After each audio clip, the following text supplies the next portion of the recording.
Mi esposo me decía que viajaba por trabajo, pero lo que realmente hacía era mantener a otra familia con mi dinero. ¿Y cómo lo descubrí? Me llamó por el nombre de su amante. Lo que vino después fue una venganza tan cruel que ni en sus peores pesadillas la imaginó. Dale like, suscríbete y no te pierdas esta historia llena de traición y venganza. Me llamo Samara, y si me hubieras conocido hace un par de años, probablemente me habrías envidiado.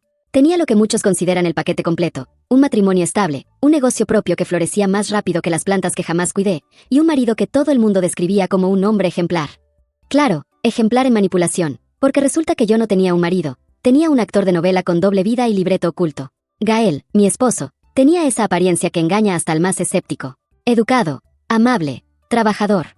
Había montado una pequeña empresa de transporte hace unos años, pero cuando las cosas empezaron a ir mal, ¿quién metió dinero? Yo. Desde mi estudio de diseño, donde pasaba horas creando, gestionando y atendiendo clientes, fui financiando sus supuestas expansiones logísticas.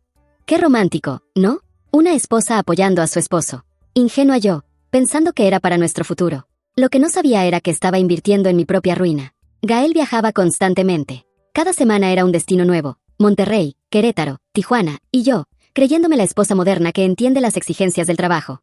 Nunca lo cuestioné, porque confiaba. Sí, le tenía una confianza tan ciega que podría haberle entregado la contraseña de mi banco con los ojos cerrados. Ah, espera, ya lo había hecho. Pero claro, hasta la mejor actriz se tropieza en su papel, y algo comenzó a sentirse raro. Recuerdo perfectamente la noche en que volvió de uno de sus viajes exhaustivos. Venía con una energía extraña, ese tipo de alegría que no proviene del éxito profesional, sino de otras satisfacciones. Olía diferente. Le pregunté si se había cambiado de perfume, y me contestó con una risa nerviosa: debe ser el del hotel. Me reí también, sin saber que estaba oliendo los restos de otra mujer. En ese momento, una pequeña alarma se activó dentro de mí. Silenciosa, casi imperceptible, pero ahí estaba. A partir de ahí, empecé a observar. Ya no con ojos enamorados, sino con una mirada que buscaba inconscientemente algo fuera de lugar. Empecé a recordar cosas. Como la vez que encontró una transferencia de mi cuenta a la suya y me dijo, lo necesitaba para cubrir una urgencia de la empresa. O cuando en pleno aniversario se le olvidó el día, porque estaba atascado en aduanas. Yo justificaba todo, como una idiota profesional, maestra en racionalizar lo absurdo. Nunca imaginé que la realidad sería 1000 veces más dolorosa que cualquier sospecha. Porque una cosa es que te engañen con otra mujer, y otra muy distinta es que tú misma estés pagando esa traición. Literalmente. Con cada diseño entregado, con cada factura cobrada, con cada noche en vela, yo estaba patrocinando la mentira. Y no cualquier mentira. Una bien estructurada, decorada con flores y reservas de hotel en otro estado. Pero la bomba no explotó aún. No, lo peor vino cuando él cometió un error de principiante, algo tan estúpido que me dieron ganas de aplaudirle por el nivel de cinismo. Porque no fue una conversación sospechosa en su celular ni una factura escondida en su maleta lo que me alertó. Fue una palabra, un simple nombre. Fue entonces cuando entendí que algo estaba podrido. No solo en nuestra relación, sino en todo lo que creía conocer. Empecé a escarbar, y cada cosa que encontraba me hundía más en un abismo del que ya no habría retorno. Y en ese momento, sin saberlo, me estaba financiando la peor humillación de mi vida. Antes de descubrir que mi vida entera era un teatro financiado con mi sudor, yo creía que lo nuestro era amor del bueno. De esos que se construyen con paciencia, que sobreviven a las crisis, que avanzan paso a paso hacia un futuro compartido. Ilusa, sí, muy ilusa. Ahora veo que solo era el amor de uno, y la actuación profesional del otro. Conocí a Gael hace 8 años. Yo tenía 26, él 32. Nos conocimos en una feria de emprendedores. Él tenía un puestito modesto de transporte local y yo estaba presentando mi primera colección de diseños artesanales. Intercambiamos tarjetas y al mes ya estábamos saliendo. Era encantador, atento, con esa sonrisa de yo sé lo que quiero en la vida que tanto vende. Y claro, yo, joven y emocionalmente disponible, caí redondita. Durante los primeros años, todo parecía ir viento en popa. Nos apoyábamos mutuamente, compartíamos sueños, hablábamos de tener hijos, de comprar un terreno, de mudarnos a San Miguel de Allende cuando nos jubiláramos. Teníamos un Excel con planes a 5 años. Qué adorablemente estúpida fui. No sabíamos ni lo que pasaría en 5 minutos. A medida que mi negocio crecía, el suyo comenzaba a estancarse. No porque no tuviera potencial, sino porque él era un mediocre con disfraz de emprendedor. Pero como buena esposa, yo no lo veía así. Lo veía como un soñador que necesita un empujoncito. Así que comencé a ayudarle. Inyecciones de dinero, préstamos que nunca se pagaban, contactos con mis clientes para ampliar su red. Cada peso que ganaba, lo compartía. Como si fuéramos un equipo. Como si él también hiciera lo mismo. Spoiler, no lo hacía. Y ahí, entre los detalles cotidianos, empezaron a aparecer las primeras grietas. Pero yo, tan concentrada en trabajar y sostenerlo todo, ni las veía. O peor, las veía y las ignoraba. Como la vez que le pregunté por qué había hecho una compra de 5,000 pesos en una joyería de Guadalajara si se suponía que estaba en León. Un error del banco, me dijo, con cara de confundido. Y yo, con cara de mensa, le creí. Otra vez le llegó un ramo de flores a la casa, para Beatriz. Me dijo que fue un error de la florería, que seguro confundieron el pedido. Lo dijo tan serio, tan convincente, que hasta terminé riéndome. ¡Ay, qué bruta fui! Le aplaudo su capacidad de improvisación. Pura escuela del engaño avanzado. Pero lo más irónico de todo era que la gente a mi alrededor lo adoraba. Mis amigas decían, «¡Qué suertuda eres, Samara! Gael es un hombre tan dedicado, tan maduro». Mi madre lo veía como el yerno ideal. Y él, mientras tanto, me sonreía en las cenas familiares con la misma boca que usaba para besar a otra mujer en otro estado. Un asco. Y lo peor es que yo justificaba todo. Me convencí de que las ausencias eran por su trabajo, de que las inconsistencias eran errores administrativos, de que sus cambios de humor eran por el estrés. Le daba el beneficio de la duda una y otra vez. ¿Por qué? Porque así de bien jugaba su papel. Porque así de buena era yo negando la realidad. Ahora entiendo que muchas cosas no cuadraban. Las llamadas que evitaba contestar cerca de mí. Las contraseñas cambiadas por seguridad. Los viajes de último minuto sin itinerario claro. Las historias que se contradecían si les prestabas atención. Pero yo no lo hacía. Vivía en piloto automático, confiando, trabajando, soñando, mientras él vivía como rey con mi dinero y en mi cara. Lo que más me duele, no es que me haya traicionado. Es que lo hizo con calma, con método, con premeditación. No fue un desliz, fue una estrategia. Y cada día que pasaba, perfeccionaba el engaño. Y yo ahí, alimentando a la bestia con amor, tiempo y dinero. Y justo cuando empecé a juntar las piezas, cuando ya no podía ignorar más las señales, cuando el instinto me gritaba lo que el corazón no quería aceptar, pasó. Pasó lo que terminó de romper todo. Lo que me obligó a abrir los ojos y ver la verdad en su forma más cruda, más dolorosa y más repugnante. Porque una cosa es tener dudas, y otra es que te llamen por el nombre equivocado en la cama. Hay momentos en la vida que te cambian para siempre. No porque sean mágicos, ni porque traigan felicidad, sino porque te destruyen con tanta fuerza, que ya nunca vuelves a ser la misma. El mío llegó una noche cualquiera, de esas que parecen inofensivas, pero terminan siendo el principio del infierno. Gael había regresado de otro de sus viajes de negocios. Esta vez, supuestamente había ido a Culiacán a negociar un convenio con una empresa de carga. Llegó oliendo a perfume dulce, con la camisa demasiado planchada para haber pasado 6 horas en carretera y un brillo en los ojos que no venía de cerrar tratos millonarios, sino de cerrar piernas ajenas. Pero claro, yo, la idiota profesional, todavía intentaba darle el beneficio de la duda. Nos metimos a la cama. Yo estaba agotada, el más cariñoso de lo normal. Demasiado. Ya saben, ese tipo de cariño que viene con culpa. Yo cerré los ojos, deseando que esa incomodidad que sentía en el estómago fuera solo cansancio, hasta que lo dijo. Te extrañé tanto, Renata. Perdón. Abro los ojos en cámara lenta. Mi cerebro intenta procesar lo que acaba de pasar. ¿Renata? ¿Renata? No me llamo Renata, ni siquiera conozco una. Y él lo soltó como si fuera lo más natural del mundo. Como si decirme otro nombre fuera parte de una fantasía excusable. Se congeló. Lo vi. Se le borró la sangre del rostro. Y ahí entendí todo. No necesitaba más explicaciones. En un solo segundo, se desmoronó el teatro que había montado durante años. ¿Quién chingados es Renata? Le solté, con esa calma furiosa que solo aparece cuando el alma ya está rota. Balbuceó. Titubeó. Dijo que era una compañera de trabajo. Luego que era una clienta. Después que había soñado con una serie y que el personaje se llamaba así. ¡Qué creatividad!, ¿no? Lo vi revolcarse en sus propias mentiras con una torpeza patética. Y ahí no acabó. Porque claro, yo ya estaba en modo investigadora con sed de sangre. No era solo saber quién era Renata. Era saber desde cuándo, dónde, cómo y cuántas veces. Porque si algo iba a hacer bien, era escarbar hasta lo más podrido de su doble vida. Empecé con su celular. Por supuesto, tenía bloqueos. Pero yo, que había diseñado su identidad gráfica completa, conocía sus contraseñas mejor que su propia madre. Entré sin problema. Y ahí estaba. Una carpeta oculta con el nombre Gastos Logísticos. ¡Qué irónico! Dentro, capturas de pantalla de boletos de avión, reservas de hotel con desayuno incluido, facturas de cenas románticas, fotos en la playa con una mujer que no era yo, y no solo eso, una mujer con un niño. Un niño pequeño. Un niño que tenía sus ojos. Sentí que el alma me abandonaba el cuerpo. No era solo una aventura. No era solo una amante. Era una segunda familia. Tenía otra vida, en otro estado, con otra mujer y con un hijo. Un hijo. ¿Y quién creen que financiaba eso? Exacto. Yo. Cada peso que le transfería, cada préstamo para su negocio, cada tarjeta adicional que le dejé por si algo urgente, yo estaba pagando la renta de su otra casa, el colegio del niño, los paseos, la leche, las vacunas, hasta el pinche pastel de cumpleaños. La amante, Renata, claro, era una mujer de Sinaloa, con la que llevaba mínimo 3 años de relación. Lo supe porque encontré mensajes fechados desde 2020. En uno de ellos, él le decía que su esposa era solo una carga y que pronto se separarían. ¿Una carga? Yo lo mantenía. Si alguien era un parásito, era él. Él me exprimía como sanguijuela y luego se iba a construir una vida paralela con lo que yo generaba. Me encerré en el baño, vomité, lloré. Me rasqué la piel como si pudiera arrancarme la rabia. No sabía si gritar, destruir la casa o prenderle fuego con él adentro. Porque una cosa es que te sean infiel. Otra, que te humillen al punto de que seas la proveedora oficial de la felicidad ajena. Y mientras yo estaba ahí, en el suelo del baño, temblando de rabia, él tenía la desvergüenza de tocar la puerta diciendo: «¿Podemos hablar, por favor?» Hablar. Después de años de mentiras, después de tener un hijo con otra, después de usarme como cajero automático con patas, quería hablar. En ese momento supe que mi vida ya no volvería a ser igual.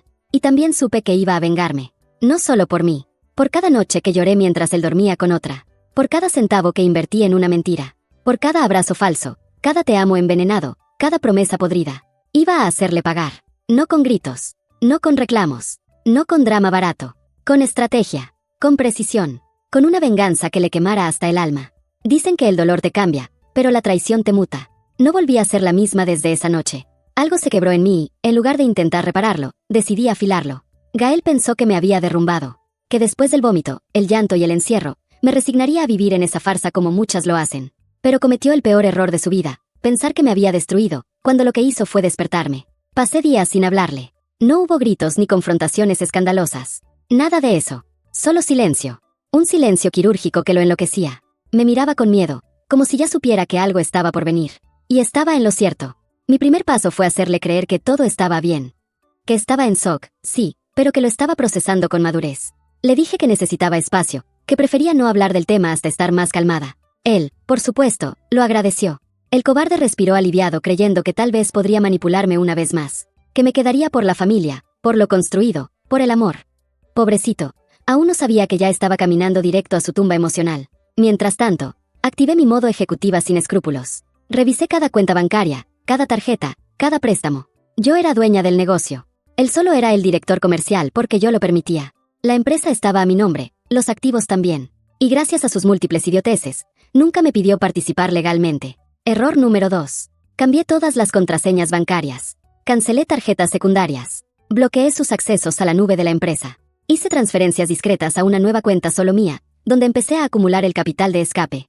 Y lo mejor, todo sin que se diera cuenta. Él pensaba que aún era el rey del castillo, y yo lo dejaba vivir en su fantasía un día más. El segundo paso fue la recolección de pruebas. Entré a su laptop, a su correo, a sus fotos de Google. Imprimí mensajes, capturas, videos, incluyendo uno en el que, con toda la desvergüenza del mundo, decía que me usaba por mi dinero. Otra joyita, un audio donde le explicaba a Renata que yo no servía ni como mujer ni como socia. Ah, pero bien que le servía mi nómina para pagarle la cesárea a su amante. Contacté a un abogado especializado en divorcios con infidelidad y ocultamiento de patrimonio. Le mostré todo. Me felicitó. Me dijo que con eso podíamos aniquilarlo legalmente. Y lo mejor, sin que él pudiera reclamar ni un centavo. Porque todo, absolutamente todo, estaba a mi nombre. De hecho, hasta su camioneta estaba en mi registro. ¿Quién nos sirve como socia, Gael? El siguiente paso fue preparar el terreno social. Empecé a hablar con mis amigas, discretamente. Les conté lo que había descubierto. Les mostré evidencias. No para dar lástima, sino para sembrar la bomba que estallaría en el momento preciso. Porque si algo aprendí es que las redes sociales son más poderosas que cualquier tribunal. Mientras tanto, él seguía con sus shows patéticos. Me traía flores, cocinaba, se ofrecía a darme masajes. Decía cosas como: te juro que eres la única y voy a cambiar. Me daban náuseas. Lo dejaba hablar, como si aún creyera sus cuentos. Porque no hay mejor venganza que dejar que el enemigo se sienta cómodo antes de aplastarlo. Y entonces llegó el momento de dar el primer golpe.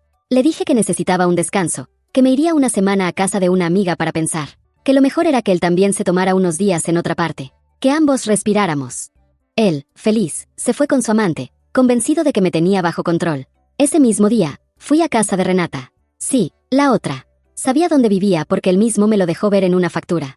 Toqué la puerta con toda la tranquilidad del mundo. Me abrió ella, sorprendida. Me presenté con nombre completo. Le dije que era la esposa legal de Gael. Al principio se puso roja, luego pálida. Quiso cerrarme la puerta. No la dejé. Le mostré fotos, pruebas, fechas. Le dije todo, hasta del niño. Ella no sabía que seguíamos casados. Pensaba que él estaba separado hacía años. Clásico. Lloró, gritó, me insultó. Pero la cereza del pastel fue soltarle. Por cierto, todo lo que tenías, desde la sala hasta la escuela del niño, te lo pagué yo. De nada. Y me fui. La dejé ahí, llorando con el hijo en brazos, sin saber qué era peor, haber sido la amante sin saberlo o saber que su vida cómoda era financiada por mí. Al día siguiente, Desactivé su tarjeta principal en medio de una cena romántica en Mazatlán. Lo sé porque vi la notificación de intento de pago rechazado. Y sí, me reí. Porque eso apenas era el inicio. Nunca subestimes a una mujer herida. Pero sobre todo, nunca subestimes a una mujer humillada que ha decidido vengarse. Porque ya no siente miedo, ni culpa, ni amor. Solo estrategia. Mientras Gael paseaba por Mazatlán con su amante creyendo que había ganado, yo me encargaba de aniquilar su vida meticulosamente, como una cirujana del caos. Ya no era esa mujer que lo esperaba en casa con la cena servida. Ahora era la arquitecta de su ruina. Empecé por lo profesional. Envié una carta notariada a todos nuestros clientes principales, informándoles que Gael ya no tenía vínculo laboral ni representación legal con nuestra empresa, que cualquier trato con él sería considerado inválido y fraudulento. ¿Mi excusa oficial? Diferencias administrativas irreconciliables. La real, era un maldito infiel que usaba mi negocio para financiar su doble vida. Luego fui al edificio corporativo. Pedí a seguridad que revocaran su acceso.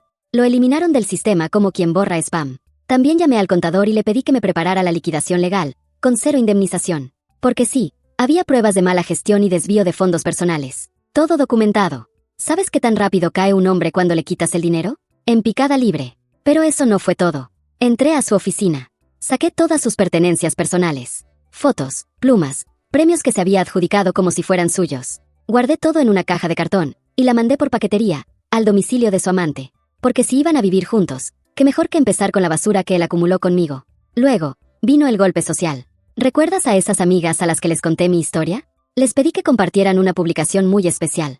Era una carta pública, firmada por mí, donde contaba mi experiencia como esposa de un hombre que llevó una doble vida por años a mis espaldas, usando mi esfuerzo y mi dinero para mantener a otra mujer y a su hijo. Sin mencionar nombres. Claro, pero con suficientes datos para que cualquiera en nuestro círculo supiera quién era. Incluí fotos de Gael en cenas familiares, y en la playa con Renata. Porque sí, también tenía esas. La publicación se hizo viral en nuestra ciudad. Comentarios, mensajes, llamadas. Mi celular no paraba. Algunos me felicitaban. Otros decían ya me parecía raro.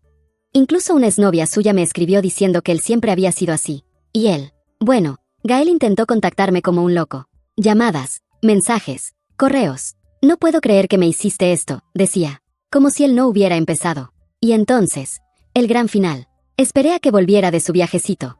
Cuando cruzó la puerta de casa, la encontró vacía. Me había mudado. Todo lo que era mío, y eso incluía muebles, electrodomésticos, arte, hasta las sábanas, se fue conmigo. Solo dejé una nota pegada en la nevera. Aquí ya no vive el traidor. Y todo lo que viste aquí, lo pagué yo. Tú solo trajiste tus mentiras. Ah, y olvidé contarte, vendí su carro. Técnicamente, era mío. Estaba a mi nombre. Lo puse a la venta a un precio de oferta, y el mismo día lo compraron. Con ese dinero pagué un fin de semana en un spa de lujo y doné el resto a una fundación para mujeres víctimas de violencia psicológica. Irónico, ¿no? Pero la joya de la corona fue el celular. Antes de irme, lo desbloqueé con su huella digital mientras dormía. Copié todo su contenido. Conversaciones, fotos, videos, audios. Y lo subí a una carpeta privada. Solo compartí el link con 5 personas clave. Su madre, su padre, su hermana, su mejor amigo, y Renata. Y no lo hice por venganza barata. Lo hice por justicia. Para que todos vieran quién era realmente ese hombre ejemplar del que tanto presumía. Gael terminó solo. Despedido, sin casa, sin carro, sin dinero y con una reputación destrozada. Intentó reconstruir su vida desde cero, pero la ciudad es pequeña y la memoria de la gente, larga. Cada vez que alguien lo veía, recordaban esa historia viral sobre el tipo que traicionó a su esposa con otra familia, y encima, lo hizo con el dinero de ella. Y yo dormí como nunca. Sin culpa, sin remordimientos. Con la conciencia tranquila y el alma ligera. Porque si alguien se atreve a traicionar de forma tan cruel, merece una venganza aún más despiadada. Y lo mejor de todo fue recordar, una vez más, esa escena inicial, cuando me llamó por otro nombre. Ese pequeño error que desató el infierno. Y en ese momento, sin saberlo, me estaba financiando la peor humillación de su vida. Dicen que el tiempo lo cura todo. Pero yo no creo en eso. El tiempo no cura traiciones. El tiempo solo da perspectiva. Y ahora que ha pasado todo, no me arrepiento de nada. Al contrario, si pudiera hacerlo otra vez, lo haría con aún más estilo. ¿Quién soy ahora? Soy una mujer que resucitó de sus propias cenizas. Una que aprendió que no se puede amar a alguien más que a una misma. Porque mientras yo construía castillos, él cavaba fosas. Mientras yo soñaba con un futuro juntos, él ya vivía uno paralelo con otra familia. Y lo peor de todo es que lo financiaba con mi trabajo, mi esfuerzo, mis desvelos, mi amor. Durante años, creí que teníamos algo especial. Pensaba que los viajes de trabajo eran reales. Que sus silencios eran estrés. Que sus olvidos eran distracción. Pero no, eran señales. Pequeñas grietas que ignoré por amor, por costumbre o por simple ceguera. Y cuando por fin abrí los ojos, la imagen fue devastadora. ¿Y sabes qué es lo más irónico? Que Gael no se considera un mal hombre. Aún se justifica. Dice que lo hizo porque se sentía solo, que la rutina lo agobiaba, que la pasión se había ido. Pobrecito. Necesitaba afecto y comprensión, y lo encontró entre las piernas de otra mujer. ¡Ay, qué tragedia! Y yo era la intensa, la controladora, la ambiciosa. Porque claro, para un tipo mediocre, una mujer decidida siempre será un problema. Pero qué conveniente que mi ambición pagaba las cuentas, ¿no? Qué cómodo traicionar cuando tienes una esposa que te resuelve la vida. Muchos me preguntan si no fue demasiado, si no exageré, si realmente era necesario exponerlo así. Y mi respuesta es simple. ¿Acaso él pensó en mí cuando me mentía todos los días? ¿Cuando me besaba después de estar con ella? ¿Cuando compraba regalos para su hijo con el dinero que yo ganaba trabajando hasta la madrugada? Porque no fue solo una infidelidad. Fue una traición sistémica, sostenida, estructurada. Un teatro completo montado sobre mis hombros. Yo era la actriz secundaria de mi propia vida. Y cuando me di cuenta, decidí cambiar el guión. No me arrepiento de mi venganza. Porque no fue producto del odio, sino de la dignidad. No fue por despecho, fue por justicia. ¿Y sabes qué es lo más hermoso?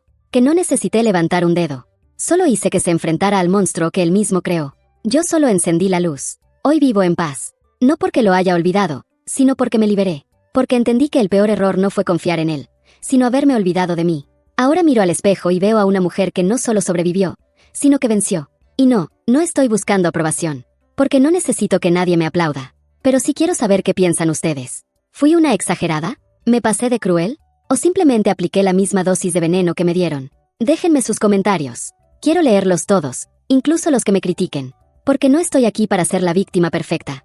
Estoy aquí para contar mi historia con todas sus cicatrices. Y si eso incomoda, entonces funciona. Porque la traición incomoda. Y la venganza, aún más. Y si alguien allá afuera está pasando por algo parecido, solo puedo decirte esto. No te calles, no te minimices, no te conformes. El amor no duele. Lo que duele es amar a quien no tiene idea de lo que significa la lealtad.